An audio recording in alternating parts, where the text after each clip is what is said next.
മത്തായിയുടെ സുവിശേഷം 16-ാം അധ്യായം 21 മുതലുള്ള തിരുവചനമാണ്.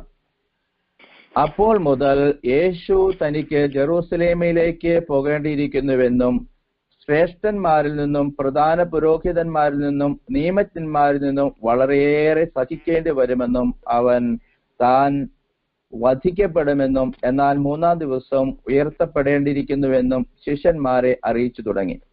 പത്രോസ് അവനെ മാറ്റി നിർത്തിക്കൊണ്ട് തടസ്സം പറയാൻ തുടങ്ങി.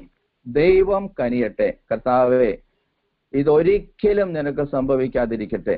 യേശു തിരിഞ്ഞ് പത്രോസിനോട് പറഞ്ഞു, സാത്താനേ, എന്റെ മുമ്പിൽ നിന്ന് പോകൂ, നീ എനിക്ക് പ്രതിബന്ധമാണ്.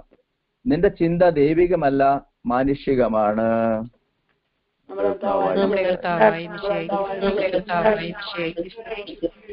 പീഡാനുഭവ കാലത്തെ നമ്മളൊന്ന് പോകുമ്പോൾ നമ്മൾ ഒരുപാട് ചിന്തിക്കുകയും പ്രാർത്ഥിക്കുകയും ചെയ്യേണ്ട വചനമാണ് ഇത്.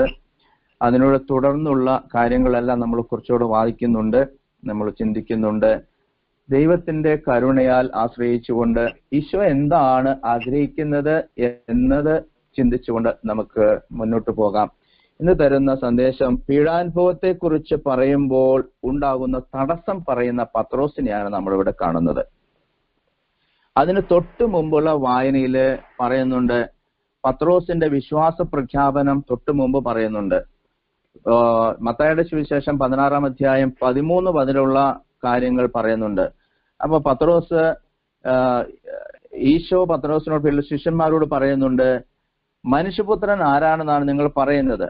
ചിലർ പറഞ്ഞ് സ്നാപയോഹന്നാൻ എന്നും മറ്റു ചിലർ ഏലിയ എന്നും വേറെ ചിലർ യെരമിയ അല്ലെങ്കിൽ പ്രവാചകന്മാരിൽ ഒരുവനാണ് എന്ന് പറയുന്നു. അപ്പോൾ ഈശോ അവരോട് ചോദിച്ചു, ഞാൻ ആരാണെന്നാണ് നിങ്ങൾ പറയുന്നത്? ശിമോൻ പത്രോസ് എടുത്ത് പറയുകയാണ്, നീ ജീവനുള്ള ദൈവത്തിന്റെ പുത്രനായ ക്രിസ്തുവാണ്. അപ്പോൾ അത് കേട്ടപ്പോൾ ഇത് വെളിപ്പെടുത്തിയത് ഈശോ പറയാണ്, ഇത് വെളിപ്പെടുത്തിയത് ഇത് മാംസരക്തങ്ങളല്ല, നീ ജീവനുള്ള ദൈവത്തിന്റെ പുത്രനാണെന്ന് പറഞ്ഞത് യോനായുടെ പുത്രനായ ശിമയോനെ, നീ ഭാഗ്യവാൻ.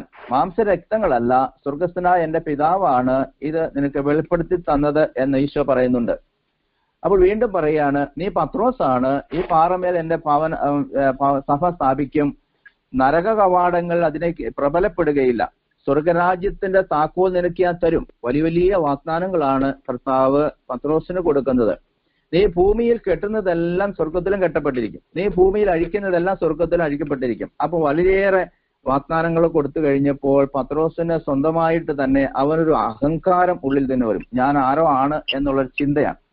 അതിനെ തുടർന്ന് കൃത്യമായിട്ട് തന്നെ അത് തുടർന്ന് പറയാണ്, തനിക്ക് സഹിക്കാൻ വരുന്ന ഒരുപാട് വേദനകളും ദുഃഖങ്ങളും ഒക്കെ പറഞ്ഞു കഴിഞ്ഞപ്പോൾ, പീഡാനുഭവത്തിന്റെ 1-ാം പ്രവചനം പറഞ്ഞു കഴിഞ്ഞപ്പോൾ ഈ പത്രോസ് തന്നെയാണ് അവനെ മാറ്റി നിർത്തിക്കൊണ്ട് സംസാരിക്കാൻ തുടങ്ങി. ഇതൊരിക്കലും നിനക്ക് സംഭവിക്കാതിരിക്കട്ടെ. യേശു പത്രോസിനോട് പറഞ്ഞു, അപ്പൊ സാത്താനെ എന്റെ മുമ്പിൽ നിന്ന് പോകും എന്ന് പറഞ്ഞു കഴിഞ്ഞാൽ കർത്താവിന്റെ പദ്ധതിക്ക് വിലങ്ങത്തടിയായി നിൽക്കുന്ന ആരാണെങ്കിലും അവന്റെ പേരാണ് സാത്താൻ എന്ന്.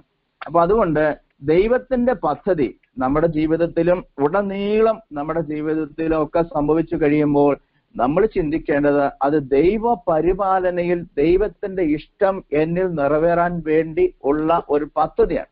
രോഗങ്ങളാകാം, പ്രയാസങ്ങളാകാം, ദുഃഖങ്ങളാകാം, ഒരുപാട് പ്രയാസങ്ങൾ ജീവിതത്തിൽ ഉണ്ടായെന്ന് വരാം, തിക്താനുഭവങ്ങൾ ജീവിതത്തിൽ ഒരുപാടുണ്ട്.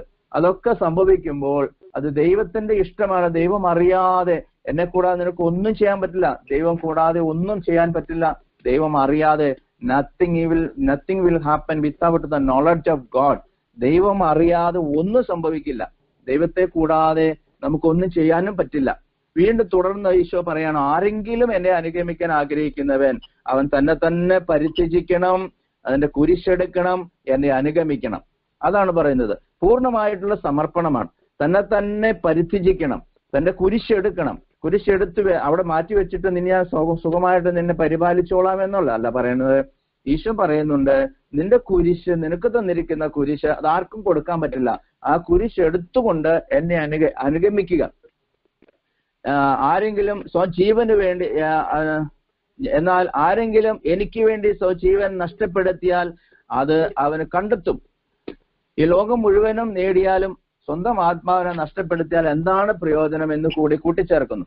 അപ്പോൾ ഈ കഷ്ടപ്പാടുകളും ദുഃഖങ്ങളും പീഡകളും എല്ലാം സ്വർഗത്തിൽ നമുക്കായി കരുതി വെക്കുന്ന നിക്ഷേപങ്ങളാണെന്ന് നമ്മൾ മനസ്സിലാക്കണം. നമ്മുടെ ജീവിതത്തിന് ഒരിക്കലും ഒന്നും അത് ശൂന്യമായിട്ട് പോകുന്നില്ല. അതെല്ലാം സ്വർഗത്തിലെ നിക്ഷേപങ്ങളാണ് എന്ന് നമ്മൾ അത് മനസ്സിലാക്കണം. അതനുസരിച്ച് പ്രവർത്തിക്കണം. ശിഷ്യന്മാരുടെ സ്വർഗത്തിലെ നിക്ഷേപം, ഈ ലോകത്തിലെ വേദനകളെല്ലാം ശിഷ്യന്മാരുടെ ജീവിതത്തിലൂടെ നമുക്ക് കാണാൻ സാധിക്കുന്നത് ഈ ലോകത്തിലെ കഷ്ടപ്പാടുകളും ദുഃഖങ്ങളും എല്ലാം സ്വർഗത്തിലേക്ക് നിക്ഷേപം കൂട്ടിവെക്കുന്ന ഒന്നാണെന്ന് മനസ്സിലാക്കാൻ സാധിക്കും. ഇന്നിന്റെ കാലഘട്ടങ്ങളിൽ എത്രയോ പേരാണ് വിശ്വാസത്തിനു വേണ്ടി കർത്താവിന്റെ നാമത്തെ പ്രതി മരിക്കുന്നതെന്ന് നമുക്കറിയാം. എത്രയോ പേരെയാണ് IS-കാര് അവരെ കഴുത്തറുത്ത് കൊല്ലുന്നതൊക്കെ നമ്മൾ നമ്മുടെ വീഡിയോയിലൊക്കെ കാണുന്നുണ്ട്. വളരെയേറെ വേദനാജനകമായിട്ടുള്ള കാര്യങ്ങളാണെങ്കിലും എല്ലാം സഹിച്ചുകൊണ്ട് കർത്താവിന്റെ നാമത്തെ പ്രതി മരിക്കുന്ന ജനങ്ങളെ കാണുമ്പോൾ എത്രയോ പേരാണ് നമ്മളും കർത്താവെ ആ രക്തസാക്ഷിത്വ മകുടം ചൂടാൻ എന്നെയും അനുവദിക്കണമേ എന്ന് വേണമെങ്കിൽ പ്രാർത്ഥിക്കാം. നമുക്കറിയാം എത്രയോ കുഞ്ഞുങ്ങളെയാണ് അവര് വെട്ടിഞ്ഞുറുക്കി കളയുന്നത്. എത്രയോ ജീവനുള്ള ആൾക്കാരെയാണ് അവര് കൊന്നുകളയുന്നത്, അവർ ചുട്ടുകളയുന്നത്, കുഴിച്ചു മൂടുന്നത്. എത്രയോ പേരാണ്. അതിദാരുണമായ അവസ്ഥകളാണ് ഇപ്പോൾ കണ്ടുവരുന്നത്. അതുകൊണ്ട് ലോകത്തിന് വേണ്ടി പ്രാർത്ഥിക്കേണ്ട കടമയുണ്ട്. നമ്മുടെ വേദനകൾ തുലവും വളരെ നിസ്സാരമാണ്. അവയെല്ലാം കർത്താവിനെ സമർപ്പിച്ചുകൊണ്ട് ദൈവത്തിന്റെ മഹത്വം ലോകത്തിലെമ്പാടും ഉണ്ടാകുവാൻ വേണ്ടി നമ്മൾ പ്രാർത്ഥിക്കേണ്ട കടമയാണ്. നമ്മുടെ ജീവിതമാണ്, നമ്മുടെ പ്രയാസമാണ് ഏറ്റവും വലുതെന്ന് നമ്മൾ ചിന്തിച്ചുകൊണ്ട് പോകുമ്പോൾ അതൊക്കെ അതിനേക്കാളും ഉന്നതമായിട്ടുള്ള കാര്യങ്ങൾ ചെയ്യേണ്ടതിന് വേണ്ടിയാണ് ദൈവം അത് യാത്രയാക്കുന്നതെന്ന് മനസ്സിലാക്കിക്കൊണ്ട് പ്രവർത്തിക്കാൻ നമുക്ക് കഴിയേണ്ടിയിരിക്കുന്നു. ദൈവരാജ്യത്തെ പ്രതിയാണ്, ദൈവസ്നേഹത്തെ പ്രതിയാണ് അവരത് സഹിക്കുന്നത്. ദൈവരാജ്യത്തെ പ്രതിയാണ് സഹിക്കുന്നതെന്ന് നമുക്കറിയാം. റോമാക്കാർക്ക് ലേഖനത്തില് 8-ാം അധ്യായം 35 മുതലുള്ള വാക്യങ്ങൾ നമ്മൾ കൃത്യമായിട്ട് വായിച്ചു കഴിയുമ്പോൾ നമുക്കത് മനസ്സിലാക്കാൻ കഴിയുന്നത് പൗലോസ് ലീഹായിക്ക് ഈശോയോടുള്ള സ്നേഹം എത്രമാത്രം ആഴമുള്ളതായിരുന്നു എന്ന് അതിൽ നിന്നും നമുക്ക് മനസ്സിലാക്കാൻ സാധിക്കുന്നതാണ്. പൗലോസ് ലീഹായിക്ക് ഈശോയോടുള്ള സ്നേഹം എത്രയോ ആഴമുള്ളതാണെന്ന് നമ്മൾ മനസ്സിലാക്കുന്നു. അത് ഇപ്രകാരമാണ്. റോമാക്കാർക്ക് ലേഖനം 8-ാം അധ്യായം 35-ാം വാക്യത്തിൽ പറയുന്നത്, യേശുക്രിസ്തുവിന്റെ സ്നേഹത്തിൽ നിന്ന് ആരെന്നെ വേർപെടുത്തും? കർത്താവിനെ സ്നേഹിക്കുന്നവർക്ക് ആരെന്നെ വേർപെടുത്താൻ കഴിയും? ക്ലേശമോ, ദുരിതമോ, പീഡനമോ, പട്ടിണിയോ, നഗ്നതയോ, ആപത്തോ, വാളോ? മരണത്തിനോ, ജീവനോ, ദൂതന്മാർക്കോ, അധികാരങ്ങൾക്കോ, ഇക്കാലത്തുള്ളവയ്ക്കോ, വരാനിരിക്കുന്നവയ്ക്കോ, ശക്തികൾക്കോ, ഉയരത്തിനോ, ആഴത്തിനോ, മറ്റേതെങ്കിലും സൃഷ്ടികൾക്കോ നമ്മുടെ കർത്താവ് യേശുക്രിസ്തുവിൽ മേലുള്ള ദൈവത്തിന്റെ സ്നേഹത്തിൽ നിന്നും നമ്മെ വേർപെടുത്താൻ ആർക്കാണ് കഴിയുക? ആർക്കും കഴിയാൻ സാധ്യമല്ല എന്ന് ഉറപ്പിച്ചു പറയുന്ന ആ പൗലോസ് ലീഹായുടെ ജീവിതത്തിലൂടെ നമ്മൾ കടന്നു പോകേണ്ടിയിരിക്കുന്നു. രക്ഷയുടെ കവാടമാണ് ഈ സഹനം എന്ന് പറയുന്നത്. രക്ഷയുടെ കവാടമാണ്, എപ്പോഴും രക്ഷ നൽകുന്ന ഒന്നാണ്. സഹനം ഒരിക്കലും നഷ്ടപ്പെട്ടു പോകുന്നില്ല. സഹനം ഒരിക്കലും അത് വേസ്റ്റ് ആണെന്ന് പറയുന്നില്ല. ദൈവമേ എനിക്ക് എന്തിന് ഈ സഹനം തന്നു എന്ന് പറയേണ്ട ആവശ്യവുമില്ല. കാരണം ദൈവത്തിന്റെ ഇഷ്ടമാണ്. കാരണം നമ്മളൊക്കെ ദൈവത്തിന്റെ സ്വന്തമാണ്. ദൈവം എന്നിലൂടെ ദൈവത്തിന്റെ ഇഷ്ടം നിറവേറ്റുവാൻ ആഗ്രഹിക്കുന്നുവെങ്കിൽ അതിന് വിട്ടുകൊടുക്കുക എന്നുള്ളതാണ് നമ്മുടെ ദൗത്യം. നമുക്ക് എന്ത് അധികാരമുണ്ട്? അത് വേണ്ട, ഇത് വേണം എന്ന് പറയാനുള്ള അധികാരം എന്താണുള്ളത്? കാരണം നമ്മുടെ ഈ ശരീരത്തിന്റെയും ജീവിതത്തിന്റെയും അവകാശി എന്ന് പറയുന്നത് നമ്മുടെ അപ്പച്ചനായ ഈശോ തമ്പുരാൻ തന്നെയാണ്. ദൈവം നമ്മുടെ ഇഷ്ടം നമ്മുടെ ഹൃദയത്തിലേക്ക് ദൈവത്തിന്റെ ഇഷ്ടം അവിടെ നിന്ന് ചൊരിയുമ്പോൾ ആമേൻ പറയുകയാണ് വേണ്ടത്. Praise the Lord, hallelujah. അതായത് ദൈവത്തിന്റെ ഇഷ്ടം നിറവേറ്റുവാൻ വേണ്ടി തുറന്നു കൊടുക്കുന്ന കവാടമാണ് അത് രക്ഷയുടെ കവാടമായി മാറുന്നത്. ദൈവത്തിന്റെ ഇഷ്ടം പരിശുദ്ധ അമ്മയുടെ ജീവിതത്തിൽ നമ്മൾ കാണാൻ സാധിക്കുന്നുണ്ട്. ഒരുപാട് രക്ഷയുടെ കവാടം ആമേൻ പറഞ്ഞ, ഇതാ കർത്താവിന്റെ ദാസി, നിന്റെ വചനം പോലെ എന്നിൽ ഭവിക്കട്ടെ എന്ന് പറഞ്ഞ ആ നിമിഷം മുതൽ ഗാഗുൽത്താമലയുടെ മുകളിൽ കുരിശിൽ കിടന്ന് പിടയുന്ന കർത്താവിന്റെ ഓമൽകുമാരന്റെ ആ വേദന കണ്ട് വേദനിക്കുന്ന പരിശുദ്ധ അമ്മ ഒരിക്കലും ഒരു പരാതി പറഞ്ഞിട്ടില്ല. ഇന്നും പറഞ്ഞു അത് അമ്മയുടെ മാതൃക നമുക്ക് അനുകരണീയമാണ്. നസ്രത്ത് മുതൽ നമുക്കറിയാം, നസ്രത്ത് മുതൽ ബെത്ലഹേം വരെ പേരെഴുതിക്കാൻ വേണ്ടി പോയ കഥ നമുക്കറിയാവുന്നതാണ്. ഏകദേശം 153 കിലോമീറ്റർ ഉണ്ടെന്നാണ് ചരിത്രം പറയുന്നത്. എനിക്കറിയില്ല, അങ്ങനെയാണ് ചരിത്രം പറയുന്നത്. ബെത്ലഹേമിൽ നിന്ന് വീണ്ടും അവിടെ നിന്ന് ഈജിപ്തിലേക്ക് ശിശുവിനെ കൊണ്ട് പലായനം ചെയ്തു പോകുന്നതായിട്ട് ചരിത്രത്തിൽ പറയുന്നുണ്ട്, സുവിശേഷത്തിൽ പറയുന്നുണ്ട്. അത് ഏകദേശം 300-ൽ പരം കിലോമീറ്റർ ദൂരമുണ്ട് എന്നാണ് രേഖപ്പെടുത്തിയിരിക്കുന്നത്.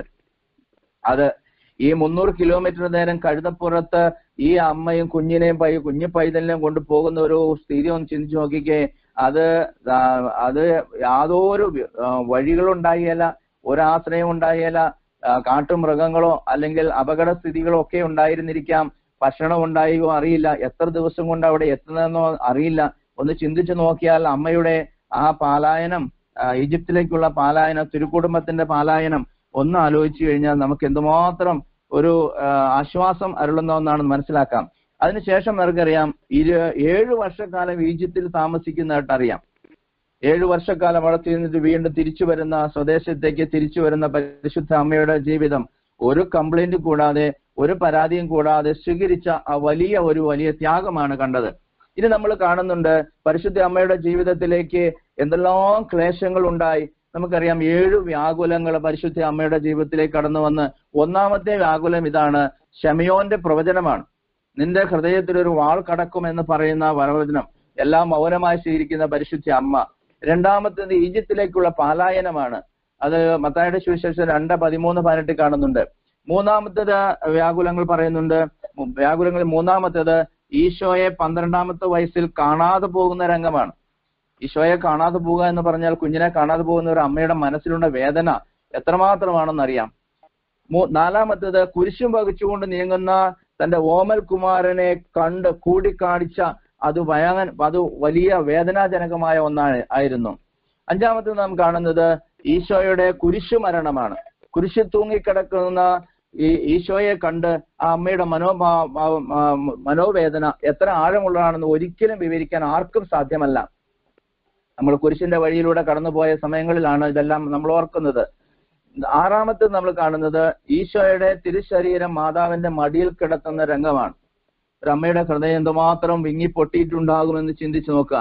അപ്പോഴെല്ലാം മൗനമായി തന്റെ ജീവിതത്തിലുണ്ടായ എല്ലാ വേദനകളും മൗനമായി സ്വീകരിച്ചുകൊണ്ട് ദൈവത്തിന്റെ ഇഷ്ടം നിറവേറട്ടെ എന്ന്, ഇതാ കർത്താവിന്റെ ദാസി എന്ന് പറഞ്ഞുകൊണ്ട് നമ്മൾ പൂർണ്ണമായിട്ടും കീഴ്വഴങ്ങുന്നതായിട്ടും കാണാൻ സാധിക്കുന്നുണ്ട്. ഏഴാമത്തെ കാണുന്നത് ഈശോയുടെ തിരുശരീരം കല്ലറയിൽ സംസ്കരിക്കുന്ന സമയത്തുണ്ടായ വേദനയാണ്. ദുഃഖപൂർണമായ ഒരു അവസ്ഥയാണിത്, വേർപെട്ടു പോയ ഒരു അവസ്ഥയാണിത്. കർത്താവിന് പ്രതി, ദൈവത്തെ പ്രതി പൂർണ്ണമായി ദൈവത്തിന്റെ കരങ്ങളിൽ സമർപ്പിക്കുന്ന പരിശുദ്ധ അമ്മയുടെ മനോഭാവം, രക്ഷയുടെ പാതയിലൂടെ നടക്കുന്ന പരിശുദ്ധ അമ്മ, സകരക്ഷകയായി തീർന്ന പരിശുദ്ധ അമ്മ എന്നും നമ്മുടെ ജീവിതത്തിന്റെ കോട്ടയാണ്. അവിടെ നമ്മുടെ സംരക്ഷകയാണ്.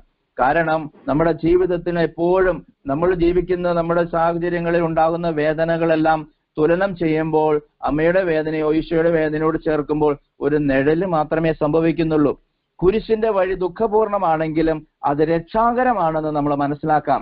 ദൈവത്തിന്റെ ശക്തമായ കരങ്ങളിലൂടെ നമ്മൾ കടന്നു പോകുമ്പോഴാണ് നമ്മളത് മനസ്സിലാക്കാൻ കഴിയുന്നത്. കർത്താവിന്റെ ശക്തമായ പരിശുദ്ധാത്മാവിന്റെ അഭിഷേകം ഉണ്ടാകണം.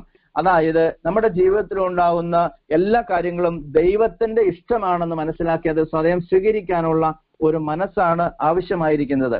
സ്വയം സ്വീകരിക്കാനുള്ള ദൈവത്തിന്റെ ഇഷ്ടം.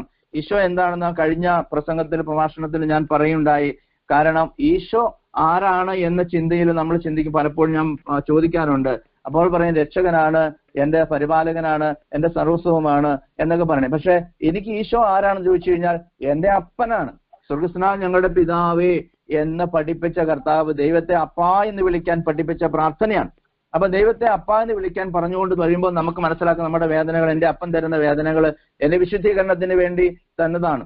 അപ്പോൾ ഈശോ പറയുന്നുണ്ട്, യോഹന്നാന്റെ സുവിശേഷം 14-ാം അധ്യായം 1-ാം വാക്യത്തിൽ പറയുന്നുണ്ട്, മക്കളെ നിങ്ങളുടെ ഹൃദയം അസ്വസ്ഥമാകേണ്ട, ദൈവത്തിൽ വിശ്വസിക്കുവിൻ, എന്നിലും വിശ്വസിക്കുവിൻ എന്റെ പിതാവിന്റെ ഭവനത്തിൽ അനേകം വാസസ്ഥലങ്ങളുണ്ട്, ഇല്ലായിരുന്നുവെങ്കിൽ ഞാൻ സ്ഥലമൊരുക്കുവാൻ പോകുന്നു ഞാൻ പറയുമായിരുന്നോ?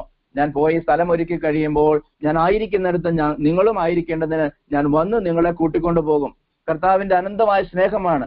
ഈ സഹനത്തിനപ്പുറത്ത് ഒരു വലിയ മഹത്വമുണ്ട്. സഹനത്തിനപ്പുറത്ത് വലിയൊരു മഹത്വമുണ്ടെന്ന് മനസ്സിലാക്കുന്നവർക്ക്, കൃപ ലഭിച്ചവർക്ക് മാത്രമേ ഈ പറയുന്നത് മനസ്സിലാക്കാൻ സാധിക്കുകയുള്ളൂ. Praise the Lord.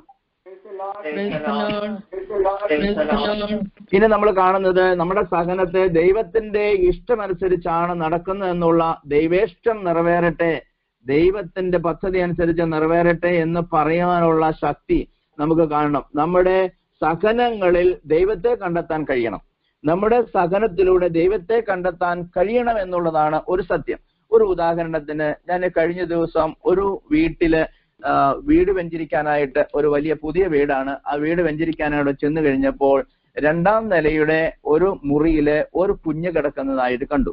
ആ കുഞ്ഞിന്റെ ഷേപ്പ് എന്ന് പറഞ്ഞിരുന്നെങ്കിൽ വളരെ പരിതാപകരമായിട്ടുള്ള ഒരു രീതിയാണ്. കാല് രണ്ടു വശത്തേക്ക് വിടർന്നിരിക്കുന്നു.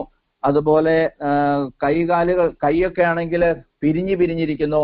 വായു ഒരു സൈഡിലേക്ക് ഇരിക്കുന്നു, കണ്ണ് വേറൊരു സ്ഥലത്തേക്ക് ഇരിക്കുന്നു. ആകെ കൂടെ നോക്കുമ്പോൾ ആകെ നോക്കിക്കഴിഞ്ഞാൽ ഒറ്റ നോട്ടം നോക്കുകയുള്ളൂ. അതുപോലെയുള്ള ഒരു അവസ്ഥയാണ്. അപ്പോൾ ഇങ്ങനെ അതിന് ഭക്ഷണം കൊടുക്കാൻ വേണ്ടി നിൽക്കുന്ന ഒരു കുഞ്ഞുണ്ടായിരുന്നു. ഒരു പെൺകുട്ടി അവിടെയുണ്ട്. അതിന് ഭക്ഷണം കൊടുത്ത് അവിടെ എല്ലാം തുപ്പി നാശമാക്കി എല്ലാം വൃത്തികേടാക്കി വെക്കുന്ന ഒരു അവസ്ഥയാണ്. അപ്പോൾ ഞാൻ ചോദിച്ചു, ഞാൻ ഒരു ദാരുണമായിട്ട് അവരുടെ അമ്മയുടെ മുഖത്തേക്ക് നോക്കിയിട്ട് ചോദിച്ചു, ഇത് നിങ്ങളുടെ കുഞ്ഞല്ലേ എന്ന് പറഞ്ഞപ്പോ ആ അമ്മ പറയാണ്, ഇതെന്റെ മൂത്ത കുഞ്ഞാണ്. അപ്പൊ ഈ കുഞ്ഞിന്റെ വലിപ്പം എന്ന് പറയുന്നത് ഏകദേശം ഒരു 6 വയസ്സ് പ്രായമുള്ള കുട്ടിയുടെ ഷേപ്പ്, അത്രയും വലിപ്പമുള്ളൂ. 6 വയസ്സ് കുട്ടി എന്ന് മാത്രമുണ്ട്, അത്രയും വളർച്ചയുള്ളൂ. പക്ഷെ ഈ കുട്ടി എങ്ങനെയാ? അപ്പൊ ഈ അമ്മ പറയാണ്, ഇതെന്റെ മൂത്ത കുട്ടിയാണ്. അപ്പൊ ഞാൻ ചോദിച്ചു, ഇത് ഇളയ കുട്ടി എവിടെയാന്ന് ചോദിച്ചപ്പോ അമ്മയുടെ സൈഡിൽ നിൽക്കുന്ന ഒരു വലിയ മനുഷ്യനെ കാണാൻ, ഒത്തിരി തടി വെച്ച് ഉയരത്തിൽ നിൽക്കുന്ന ഒരു പുരുഷനെയാണ് കണ്ടത്. അപ്പൊ ഞാൻ ചോദിച്ചു, അപ്പൊ ഈ മകൻ എത്ര വയസ്സുണ്ടെന്ന് ചോദിച്ചു. ഇപ്പോഴുള്ള ഈ കിടക്കുന്ന മകന് 35 വയസ്സും എന്റെ ഇളയ മകനായി ഇവന് 33 വയസ്സും പ്രായമുണ്ട് എന്ന്. എന്റെ ചങ്കിടിച്ചു പോയി. കാരണം ഇതെന്തുമാത്രം ദൈവത്തിന്റെ പരിപാലനം. ഇത്രയും 35 വർഷമായിട്ട് ഈ അമ്മ ഈ കൊച്ചിനെ നോക്കിക്കൊണ്ടിരിക്കുകയാണല്ലോ എന്നോർത്ത്. അപ്പൊ ഞാൻ വെറുതെ ഒന്ന് ചോദിച്ചു, അമ്മച്ചി, ഞാൻ അറിയാൻ വേണ്ടി ചോദിക്കുകയാണ്, ഈ കൊച്ചിനെ ശുശ്രൂഷിക്കുമ്പോൾ നിങ്ങൾക്ക് വേദന തോന്നിയില്ലേ, അല്ലെങ്കിൽ സങ്കടം തോന്നിയില്ലേ? അപ്പോ പറഞ്ഞ ആ ഒരു കാര്യം, എത്ര തിയോളജി പഠിച്ചിട്ടും ഇത്രയും കാലങ്ങൾ പഠിച്ചിട്ടും ഞാൻ ആ അമ്മയുടെ മുമ്പിൽ മുട്ടുകുത്തി പോയ ഒരു ആൻസറാണ് അമ്മ പറഞ്ഞത്. അച്ഛൻ അറിയാമോ, ഈ കൊച്ചിന്റെ ഷേപ്പ് എങ്ങനെ ഇരുന്നാലും ദൈവം തന്നതല്ലേ? ഒരൊറ്റ കാര്യം എനിക്കറിയാം. അച്ഛനറിയാമോ, ഈ കുഞ്ഞ് ഇതുവരെ 35 വർഷമായിട്ടും ഇതുവരെ ഈ കുട്ടി പാപം ചെയ്തിട്ടില്ല എന്നുള്ളതാ സത്യം. ഈ കുട്ടി പാപം ചെയ്തിട്ടില്ല. ഈ കുട്ടിയുടെ ഉള്ളിൽ ദൈവം വസിക്കുന്നുണ്ട്. എന്റെ സംരക്ഷകനാണ്. ഒരുപക്ഷെ ഈ കുട്ടി ഇങ്ങനെ ആയിരിക്കും, ഞങ്ങളുടെ സംരക്ഷകനാണ് സംരക്ഷണമാണ് ഈ കുട്ടിയിൽ നിന്ന് ഞങ്ങൾക്ക് ലഭിക്കുന്നത്. കാരണം ഇതിന്റെ ഉള്ളിൽ ദൈവം വസിക്കുന്നു. അച്ഛനറിയാമോ, ആരാധന വെക്കാൻ നേരത്തെ അരുളിക്ക വെക്കാറില്ലേ? അതിന്റെ റേസസ് പല സ്ഥലത്തും അങ്ങോട്ടും ഇങ്ങോട്ടൊക്കെ പലതരത്തിലല്ല നീണ്ടിരിക്കുന്നത്. അതെങ്ങനെ ഇരുന്നോട്ടെ, പക്ഷെ അതിന്റെ ഉള്ളിൽ അരുളിക്ക അല്ലല്ലോ, നമ്മൾ അരുളിക്ക കണ്ടിട്ടല്ലല്ലോ ആരാധിക്കാൻ വരുന്നത്. അതിന്റെ ഉള്ളിൽ ഈശോ ഇല്ലേ? അപ്പൊ ആ ഈശോയെ കണ്ടിട്ടല്ലേ വരുന്നത്. അതുകൊണ്ട് ഞാൻ എന്റെ പ്രവൃത്തികളെ മുഴുവനും ഇവന്റെ ഞാൻ സമർപ്പിച്ചിട്ട് ഇതിനുള്ളിൽ ഈശോയുണ്ടെന്ന് മനസ്സിലാക്കിക്കൊണ്ടാണ് ഞാൻ പോകുന്നത്. അമ്മ പറയാണ്, ഇന്നുവരെയും യാതൊരു തരത്തിലുള്ള ഒരു പ്രയാസങ്ങളും ബുദ്ധിമുട്ടുകളും എനിക്ക് ഉണ്ടായിട്ടില്ല. ഒരു കാരണവശാലും എനിക്ക് ദൈവം എന്നെ വേറൊരു വഴി നടത്തിയിട്ടില്ല. ദൈവത്തിന് ഞാൻ നന്ദി പറയുന്നു. അമ്മയുടെ മുമ്പിൽ ഞാൻ എന്ത് ആൻസറാണ് പറയേണ്ടത്? അമ്മ എന്തുമാത്രം അതിനെ സ്വീകരിക്കുന്നുണ്ടെന്നറിയാമോ? എന്തുമാത്രം ആ കുട്ടിയെ സ്നേഹിക്കുന്നുണ്ടെന്നറിയാമോ?